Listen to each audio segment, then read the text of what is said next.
Vive la vie. L'opéra, ce n'est que de l'émotion. Merci beaucoup Amaya. De rien. Bonjour Bernard Pivot. Bonjour. Très honorée et ravie de vous avoir sur mon antenne lors de votre passage au Thor pour, pourrait-on dire, un spectacle? Oui, dès qu'on monte sur scène, il y a spectacle d'une certaine manière. Dès qu'on s'exhibe, il y a spectacle. Ce n'est pas pour autant que je me prends pour un comédien, parce qu'il s'agit plus de lecture que d'autre chose. Et en même temps, j'essaye de donner à mes lectures un aspect justement un peu spectaculaire pour que les gens ne s'embêtent pas. Mais enfin, comme j'ai déjà joué entre guillemets 110 fois, donc je sais que les gens ont tendance plutôt à s'amuser.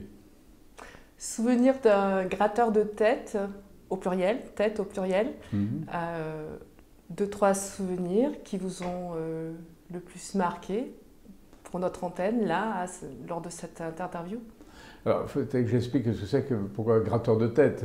Gratteur de tête, c'est parce que dans la fête foraine de ma jeunesse, dans le train fantôme, j'emmenais les jeunes filles et elles avaient une trouille terrible dans le train fantôme et donc je pouvais avoir avec elles, comme elles avaient peur, des manifestations à la fois de protection et d'autorité qui pouvaient déboucher sur des relations plus intimes. Et puis un jour, un journaliste m'a dit, mais au fond, alors que je faisais apostrophe, mais quelle est votre profession? D'habitude, je réponds toujours, ben, je suis comme vous, je suis journaliste. Et puis là, ce jour-là, j'avais répondu gratteur de tête. Et en effet, au fond, qu'est-ce que j'ai fait toute ma vie à la télévision? C'est de gratter la tête des téléspectateurs pour activer la circulation du sang dans leur tête, pour activer leurs neurones pour leur donner envie de lire. Alors moi, c'était plutôt les séduire plutôt que de les effrayer. Et d'une certaine manière aussi, je grattais la tête des écrivains parce qu'il fallait aussi qu'ils répondent à mes questions. Et enfin, la semaine, je devais lire beaucoup d'heures, là aussi probablement en me grattant la tête. Tous les jeunes gens dans les premières années ont été compliqués, sombres, originaux ou aventureux, ne deviennent pas de bons écrivains. Mais observons que l'adversité ou la singularité dans les débuts de l'existence, ça aide, ça donne plus tard du talent à ceux qui ont choisi d'écrire. Exemple, Marguerite Duras, naître en Cochinchine, d'une mère veuve, d'un monsieur nommé Obscur, et d'un père qui s'appelle Donadieu, et qui meurt alors qu'elle n'a que 7 ans, ce n'est pas de la chance dans une biographie d'écrivain. Au départ, j'avais pas de passion pour la lecture au départ de ma vie professionnelle, mais de même qu'on apprend à marcher en marchant, j'ai appris à aimer la lecture en lisant énormément. Donc oui, c'est devenu une passion qui ne m'a pas quitté. Alors non seulement c'est une passion qui allait d'elle-même, et en même temps c'était une manière très agréable. Je m'en suis aperçu quand j'ai débuté dans le métier de journaliste, c'était très agréable au fond d'être rémunéré pour lire. C'est une situation très enviable. Quelle est l'initiative de cette célèbre dictée de Pivot? Non, mais on ne vous a pas distribué? Madame la directrice m'a menti au téléphone. Hein. On m'avait promis qu'elle distribuerait à tout le monde de quoi faire une petite dictée. Elle ne l'a pas fait. Ah oui, mais je comprends très bien, elle a voulu vous préserver. Elle a été gentille avec vous. Elle a été sympathique avec vous. Vous pouvez la remercier. Bon, écoutez, elle est très courte, alors vous la faites mentalement, d'accord? Ouais. On y va? Vous la faites? Dans un mois en R de l'an 2011 de notre ère, virgule. Dans un mois en R de l'an 2011 de notre ère, virgule. Un pauvre R sur une aire d'autoroute. Pauvre R d'autoroute. Point. Alors, la dictée, je dirigeais la revue Lire à l'époque, alors on cherchait toujours des occasions de promotion, et un jour, une grammairienne était venue nous voir comme ça, en nous disant qu'à Bruxelles, il y avait des concours d'orthographe, mais de gens comme ça entre eux, et on s'est dit, est-ce qu'on ne pourrait pas organiser ça en France, mais à l'échelon national? Et un jour, alors j'ai beaucoup hésité d'ailleurs, hein, parce que la dictée n'avait pas bonne réputation à l'époque. c'était un héritage de mai 68. On disait, oh là là, c'est quelque chose, un exercice de torture pour nos têtes blondes, la dictée.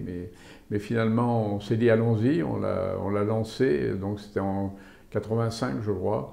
Et c'est devenu tout de suite un succès phénoménal. Et bien nous en a pris d'avoir pris le risque de relancer la dictée.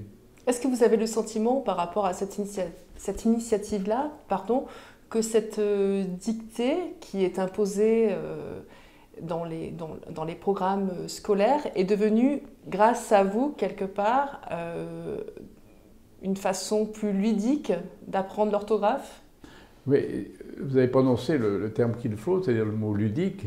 Et je me suis dit dès d'entrée que si cette dictée n'était pas un jeu, si elle n'était pas considérée comme une récréation, elle ne marcherait pas. Il fallait donc que les gens prennent plaisir à faire cette dictée, qu'ils ne se sentent pas honteux de faire des fautes d'orthographe, qu'ils ne se sentent pas, qu'ils soient libres finalement de la faire ou de ne pas la faire. Après tout, personne n'obligeait les gens le samedi et le dimanche à faire la dictée. Donc oui, ça a été un jeu et j'essayais toujours de dédramatiser la compétition en disant, vous savez, si vous faites des fautes, ce n'est pas très grave. Ce qui est important, c'est d'en faire de moins en moins chaque année. Mais il y avait toujours cet aspect effectivement ludique de ces championnats d'orthographe, appelés Dicodor. Vous êtes sur scène, là, qu'est-ce que ça vous procure d'être à une telle proximité du public? Eh bien, ça me rappelle que pendant 28 ans d'émission à la télévision, j'étais très éloigné justement du public. Ouais. Je fais maintenant le contraire de ce que j'ai fait toute ma vie professionnelle, c'est-à-dire qu'à la télévision, que ce soit Apostrophe, Bouillon de Culture ou Double Jeu, je parlais devant 1 à 3 millions de téléspectateurs chaque vendredi soir. Et ici, je ne parle que devant 300, 400 ou 500 personnes. Mais à la télévision, je ne les voyais pas, je ne les entendais pas. Est-ce que là, je les vois et je les entends applaudir, rire? Donc c'est le contraire. Ouais. Et si ça n'avait pas été le contraire, je ne l'aurais pas fait. Quand Jean-Michel Ribes, directeur du Théâtre du Rond-Point à Paris, m'a proposé de faire ça, c'est une idée qui ne me serait jamais venue à l'esprit de monter sur scène. Et donc j'ai tout de suite aperçu l'opportunité justement de faire le contraire de ce que j'avais fait toute ma vie. Et c'est ce défi qui m'a amusé. Alors voilà un mot qui est formidable. Ça, c'est un mot génial de la langue française. Et tout en parlant, il n'a que 3 lettres. Alors quel mot? C'est le mot égo. E-G-O. Mot masculin, forcément. Oui, masculin. Mot invariable. Ah ben oui, un égo ne varie jamais. Un égo reste toujours au sommet de sa considération. Vous n'allez pas mettre un S à égaux, vous n'allez pas le mélanger à d'autres petits égaux, à des moins subalternes, malheureux. Non, pas de S à égaux. Puis pas d'accent sur le E. Mais non, jamais d'accent sur le E, parce que si vous mettez un accent sur le E, vous commettez un pléonasme, puisqu'il est dans la nature même de l'ego de toujours mettre l'accent sur lui.